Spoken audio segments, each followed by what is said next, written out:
পেঁপে। ভালো আছে। আলু।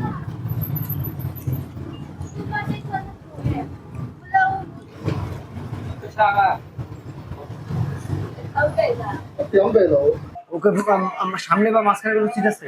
একদম পিছনে শুধু 9 নম্বর একটা সিট আছে, 9 নম্বর। মানে একদম সাইডে? বলা তো মাঝখানে তো অবস্থা খারাপ হয়ে যাবে আমার। 700।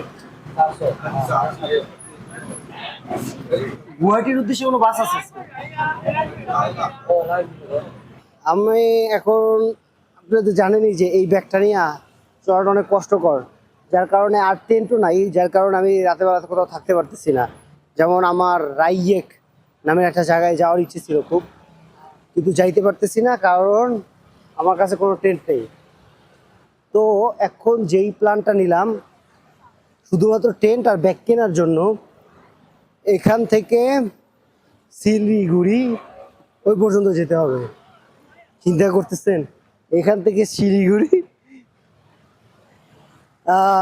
যাই হোক, এখন আমার এক ফ্রেন্ড আছে, তো ভাই বলতে পারে, খুবই ভালো একজন ভাই, ওনার সাথে আমার কাউচ সার্ফিংয়ে পরিচয় হয়েছিল।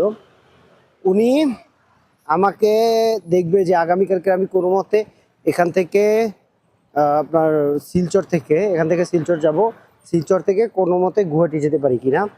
সেইখান থেকে আমি যাব হচ্ছে আপনার গুয়াহাটি থেকে শিলিগুড়ি।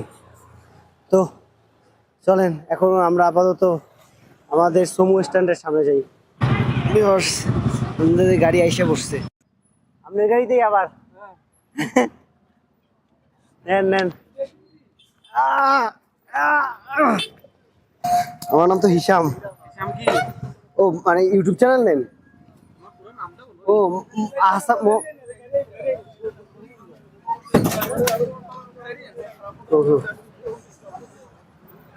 যাক, তো গাড়ি অবশ্যই ছেড়ে দিচ্ছে, এখন দেখি কেমনে কেমনে করে যায়।